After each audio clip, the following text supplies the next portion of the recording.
In this segment, we're going to talk about class Amphibia. This is the first group of tetrapods to have successfully colonized land. Amphibia is a fairly diverse class with over 6,000 species.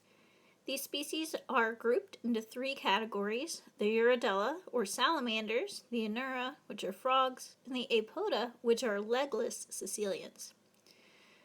This group may have successfully colonized land, but they are still tied to water for many reasons, including respiration through their skin and for reproduction. Amphibians use a variety of systems to breathe or respire.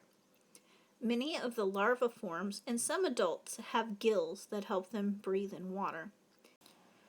Terrestrial adults have lungs, which they ventilate using buccal pumping to force air into the lungs. This is different than what you and I do as humans. Buccal pumping is basically using the buccal cavity or mouth to swallow or push air down into the lungs. Amphibians also have no skin covering. Their skin is highly vascularized, and they can actually respire across their skin as long as it stays moist. To help them pump their blood, amphibians have a 3-chambered heart.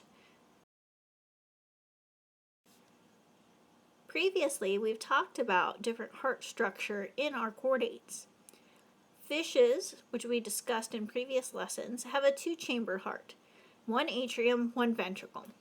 These animals also have single circulation, where blood flows from the ventricle out to the body and eventually goes back into the heart. This is a single loop.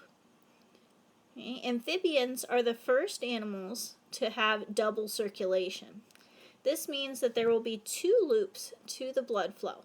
Some of the blood will be flowing out to the body and lungs, and then it will return to the heart. This system looks more like a figure 8. Amphibians have a fairly complex reproductive cycle. Their life cycle starts with eggs. Those eggs hatch to larva forms, such as tadpoles, which will grow and develop and change, often becoming a terrestrial adult. The eggs of these animals are very simple, like a fish egg.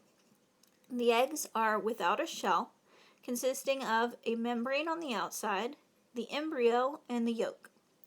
The yolk is a food storage system that provides nutrients for the growing embryo. Some amphibians produce a gelatinous coating over top of their eggs to help protect them. Eggs in amphibians must be laid in water. This is one way that amphibians are still tied to aquatic habitats. Amphibians also require a moist environment for fertilization. This is because fertilization for them is an external process. If you've ever seen 2 frogs and one of them is riding on the back of the other, this is actually a male piggybacking on the female, waiting for her to lay her eggs. As the female deposits eggs in a water system, such as a pond or stream, the male will actually release the sperm cells, fertilizing her eggs as she lays them. The third way that amphibians are tied to water is because of their skin. As mentioned previously, these animals can respire or exchange gases through their vascularized skin tissue. To do that, the surface must remain moist. In recent decades, amphibian populations have been severely declining.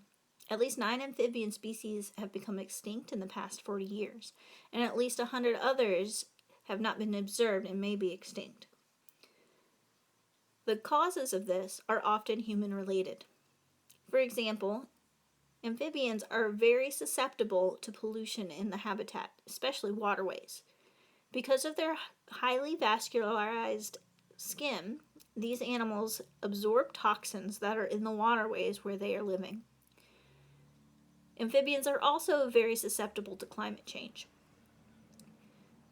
In recent decades, we've also seen a decline due to a disease causing chytrid fungus. This fungus was in part spread by humans accidentally as we traveled. The chytrid fungus infects the skin of amphibians and is lethal.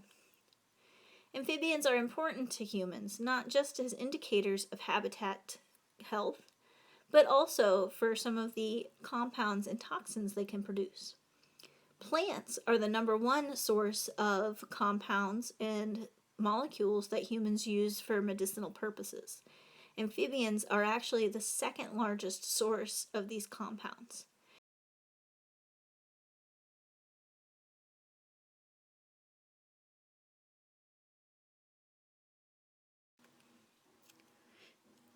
That's it for this segment. I hope it was helpful.